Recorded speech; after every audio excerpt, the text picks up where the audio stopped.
welcome to the Skytiger gaming table. I am your host, Wildscar. And I'm Mystic. Today on the table, we've got an expansion for Star Wars Deckbuilding Game. This is the Mandalorian Faction pack. This is the one where you need the deck building game to start with.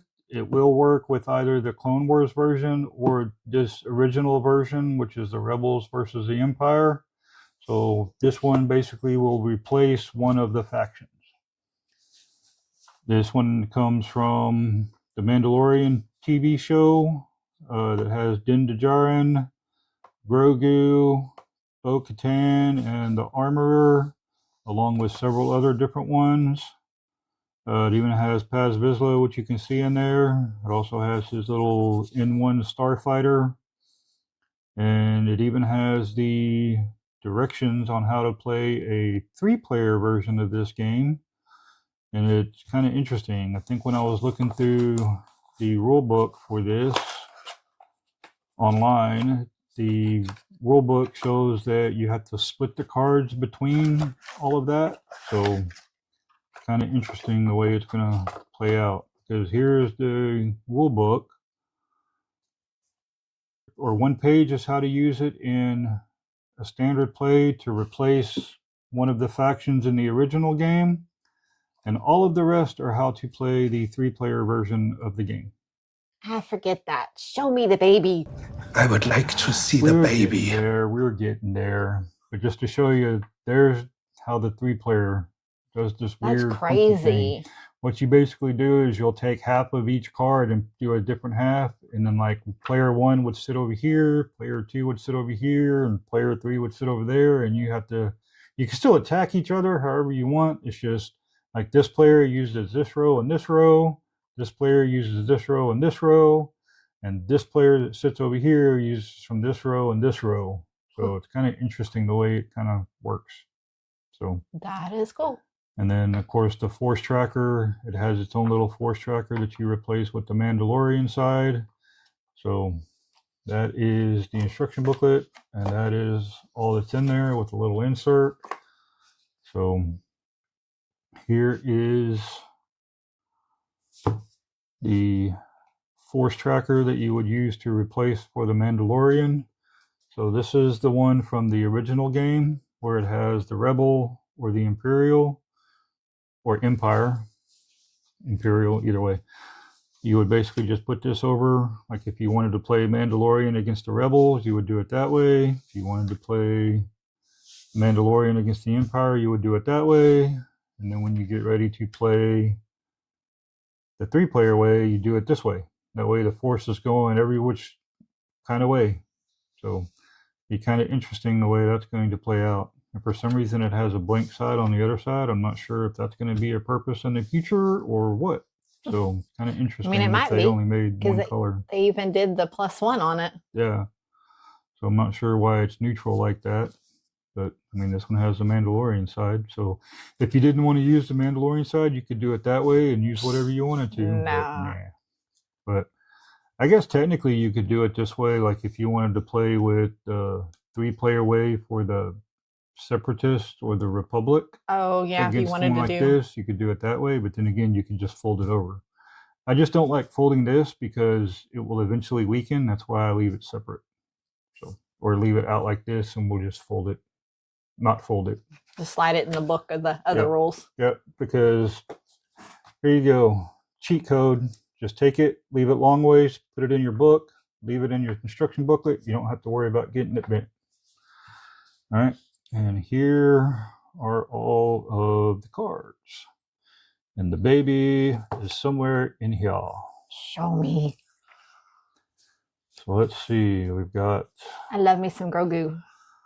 Here's all the bases.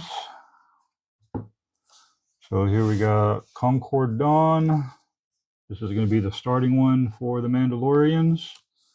We got Great Forge for Mandalore. Got Navarro. Got Arvala 7. Got Trask. Concordia. Tatooine. It's interesting because Tatooine, when there's a version of Tatooine in The other one. Oh, is there? Yeah. I think it's on the Imperial side or the Rebel. I think it's the Rebel side. And Tython, and Kalevala, and the Glabus Ring World. I think I overlooked it. Hold on. You overlooked the baby. I know. What? How did She's I over do here that? getting ahead of us. She wants to cheat and look through all the cards. Oh, well. There's only one card that Mystic wants, and that's the baby. Here it is. There's Grogu. There's Grogu. Yeah. Okay, yeah. Now I'll hand it over and you can look through the rest. Well, I was going to explain the card, but okay, here we go. So here are the starters. So the starters for the Mandalorian pack are 2 Mandalorian soldiers. Those are the ones that give you the attack. And then 7 Mandalorian shuttles, which give you the resources. And then Child of the Watch. And that's the one that works like the Inquisitor or the Temple Guardian, where it gives you either 1 attack, 1 resource, or 1 force. So that is the starters.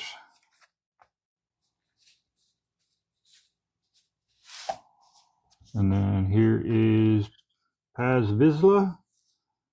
So he's kind of cool. He was one of my favorite ones. He was like the heavy trooper, had the big old cannons. And then you got 2 Foundlings. You got Clan Cries Commando. Got the Bolatar Swoop Rider.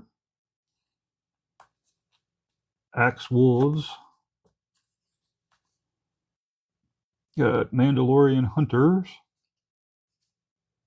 Got Survivor Landskibs. 2 of those. Ooh, look, a captured Gozanti cruiser. The force marker is on a neutral space, draw 1 card. Oh, wow. So yeah, you got to kind of keep the force neutral rather than all the way on one side. So there was Koska Reeves and the Mandalorian Hijacker. Got the Protectorate Fighter. And there's the Mandalorian. See, the Mandalorian, he's worth 5, does 5 attack, and he's counted as a bounty hunter. Says the Mandalorian defeats a target in the galaxy row. Sorry, when the Mandalorian defeats a target in the galaxy row, choose a card in your discard pile and place that card on top of your deck or exile it. And if somebody else takes him out before you can buy him, the reward is 3 resources and 2 force. Alrighty. Then Grogu is also worth 5, but gets 3 attack and 2 force. And then he draws 1 card, 2 instead if you have the Mandalorian in play, so they definitely go together.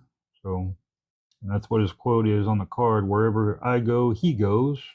That only makes sense. So, yep. And then you got the Gauntlet dropships.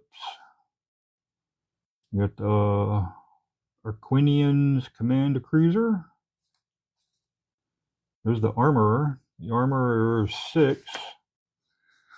And she's repair 3 damage from your base. 5 instead if the force marker is on the neutral space. So I still think that's interesting. You want to keep it on the neutral space rather than on your side. Seems like that's how most of these cards go. And there's Din's Starfighter, which is the Naboo, the N1 Starfighter. So that the force markers on the neutral space destroy a capital ship your opponent has in play. Wow, that's actually kind of I think it looks cheesy and funny, but that power is kind of crazy. Yeah. So, and it does 6 damage, or it has 6 attack. So that's a good one. And then the Razor Crest, which somehow comes back in the new movie coming out later this month. It's 7, and it's 4 attack and 3 resources. Says add the next bounty hunter or troop you purchased this turn to your hand. Oh, that's kind of cool. Straight to your hand. There we go. There's Bo-Katan. And she's armed with the Darksaber. And she takes 8 to purchase. but 6 attack, 2 resources. Says that the force markers on the neutral space add a Mandalorian card in your discard pile to your hand. And if somebody takes her out first, it's gain 4 resources and 4 force. Wow. Crazy. All right. And then here are, and these here, they always say 3-player only. So these bases replace the bases that would be normally used in a starter. So like here, the primary targets, because normally your starting bases don't do anything, but here when an opponent damages this base for the first time each turn, they draw 1 card. So I guess it kind of helps the game go a little faster. Yeah. Possibly. And then the pike repulsor train is another thing. You put this out when you play, and then everybody can attack it to draw cards. You attack it just like you would the trade roll. Although I don't know if spending 7 attack to draw a card would be worth it, but you never know. Says this unit cannot leave play. Says the player can bounty hunt / sabotage this unit as if it were in the galaxy row. The reward is to draw an additional card at the end of your turn.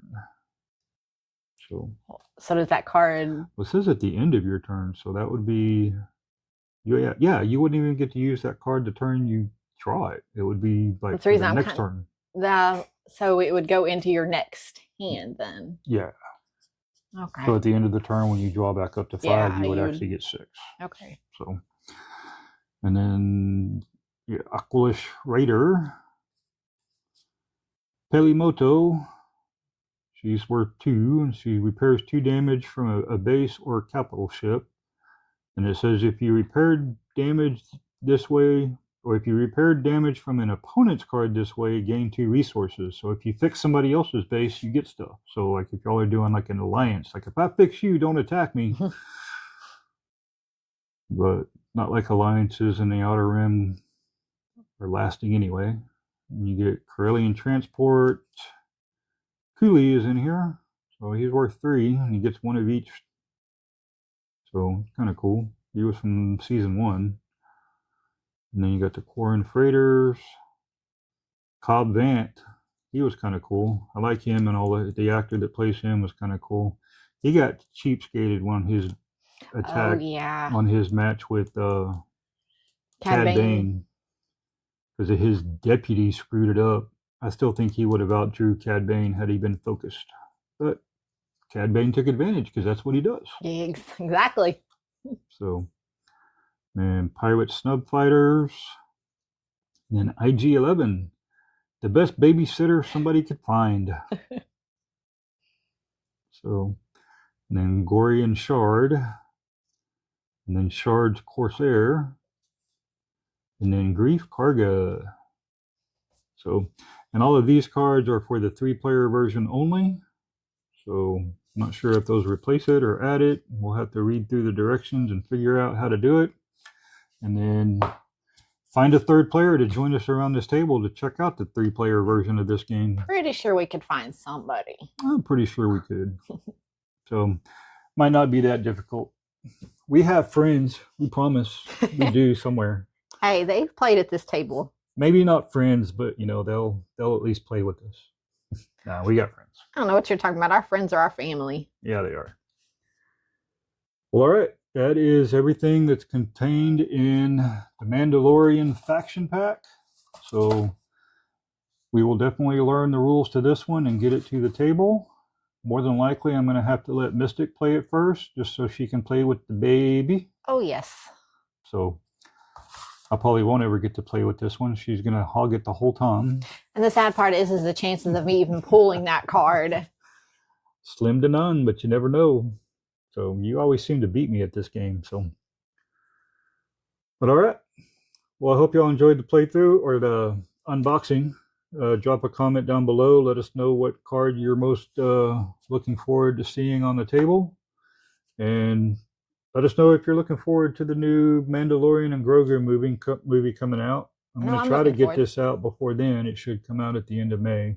Right now, it's May 1st is when I'm recording this. So this will be out sometime between now and then. It's definitely a good series, so I am looking forward to the movie. Yep. All right. Like and a subscription always helps out the channel, so help us out if you can, and we will catch you on the next one. Bye. This is the way.